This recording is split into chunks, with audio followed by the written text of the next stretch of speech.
பல பெண்களுடைய ஆபாச படங்கள், அந்த பெண்களோடு இவர்கள் இருந்த படம், நம்பர் எல்லாம் இருக்குது. அப்போ அந்த செல்ஃபோன்லாம் எடுத்துக்கிறாங்க.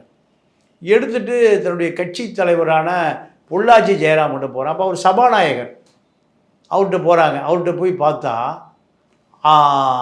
அதில் நிறைய அதிமுக நிர்வாகிகள் தொடர்பு என்ன இருக்குது.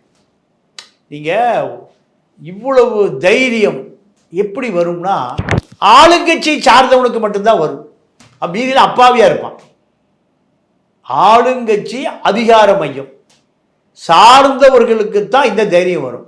யார் அந்த சார்? யார்? ஞானசேகரன் ஆளுங்கட்சி திமுகவை சேர்ந்தவன், திமுகவை சார்ந்தவன், திமுகவினுடைய அந்த பகுதியில் ஒரு பிரபலமான ஆள். நீங்கள் அந்த அமைச்சராக இருக்கிற மா சுப்பிரமணியனுக்கு தேர்தல் வேலை செய்கிற நபர் காவல் நிலையத்தில் விசாரிக்கிறாங்க. விசாரிச்சுட்டு விட்டுறாங்க. காவல் நிலையத்துக்கு அமைச்சர் ஃபோன் பண்ணுறாரு, மா சுப்பிரமணியன் விட்டுறாங்க. மீண்டும் பல ஆதாரங்களை ஒட்டி தான் மீடியாவில் செய்தி வந்த பிறகு தான் ஞானசேகரன் கைது செய்யப்படுகிறார். இன்றைக்கு வரை யார் அந்த சார்? அப்போ அந்த ஞானசேகரன் பாலியல் பயன்பாட்டுக்காக யாரோ ஒருவருக்கு ஏவல் செய்கிற ஒரு நபர். இன்னைக்கு வரைக்கும் கண்டுபிடிக்க விரும்பல அரசு, காவல்துறை கண்டுபிடிக்க விரும்பல. அதுதான் மக்கள் முட்டாளாக இருக்கான், அடி முட்டாளாக இருக்கான்.